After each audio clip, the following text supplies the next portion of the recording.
اچھا آپ کیا بیان کرتے ہو؟ آپ کسی صحابہ کرام میں سے کسی بزرگ جلیل صحابی کا ذکر کرتے ہو کہ آپ تلوار لے کے گئے حضور پاک پر، کیا ہے؟ نہیں آپ کہتے کون گیا تھا؟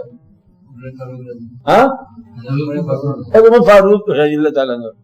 جب آپ گئے تھے تو عمر فاروق نہیں تھے؟ کون گیا؟ کون ہے؟ عمر گیا تلوار کہہ سکتے ہو؟ نعوذ باللہ وہ تلوار لے کے گیا کہہ سکتے ہو؟ نہ، آپ تلوار لے کے تشریف لے گئے. اب حضور پاک عمر کو تلوار لے کے جائے تو تشریف کہہ سکتے ہو؟ آپ تشریف لے کے تلوار لے کے اندر تشریف لے گئے تو حضور پاک تشریف فرما تھے اور آپ نے تلوار اٹھائی، آپ نے اٹھائی، آپ کون ہوتے بھائی؟ حضور پاک میں تلوار لے کے جانے والے تو یہ تو آپ کے ہی جانے، تو کون لوگ ہوتے؟ کہتے یہ پہلے بھی آپ ہی تھے. سبحان اللہ. اب یہ تلوار کا واقعہ اور اسلام کا واقعہ ایک ہی واقعہ. کیا واقعہ ہے؟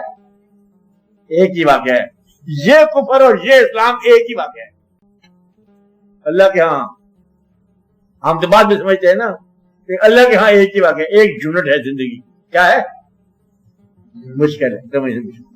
اللہ کا زندگی کیا ہے؟ ایک یونٹ. بخشا گیا بخشا گیا.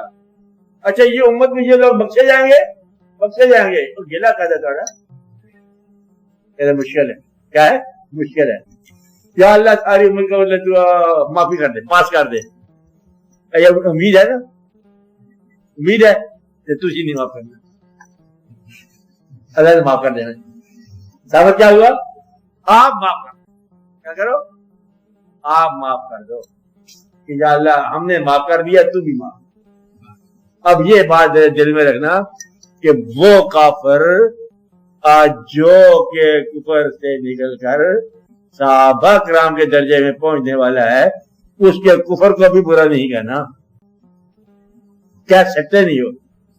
ورنہ دل یہی کرتا ہے نا کہ اس کا اسلام سے پہلے کی زندگی کو سختی سے کہیں ہم یہ کیا تھا، یہ خلاف تھا. ہاں جی یہ کہہ سکتے نا. وہ ہم نے اسلام میں کہا مہربانی کی اسی نام کو موجود بنایا، حالانکہ اسلام میں داخل ہوتے ہوئے نام بدلنا چاہیے تھا. ادھر کفر کا نام تھا، اب ہم اسلام کا نیا نام رکھ نہیں، اس نام کو موجود کر دیا. اب بات میرے تو جو شخص کو منزل نیکی کی مل گئی، اس کا جو پرانی بدی تھی وہ کیا تھی؟ قبول ہو گئی نا. اور آپ مسلمانوں میں یہ بات ہونی چاہیے کہ جب تم قبول کر لو کہ وہ دوسرا مسلمان ہے، اب اس کی بدی مت بن. آدمی کا گلہ چھوڑ دے، مومن کا گلہ چھوڑ دے، مسلمان کا گلہ چھوڑ دے. چلو آپ لوگ تو کرو، باقی لوگ تو بعد میں بتائیں گے ہم ان کو. آپ لوگ تو وعدہ کرو نا کسی مسلمان کو گلہ نہیں کرو. آپ کہیں گے سیاستدان ہو، پھر سیاستدان ہو ہم بھی چھوڑ دو. اچھا سیاست میں گلہ نہیں کرو. تو ایک اور دیکھنے والی بات یہ ہے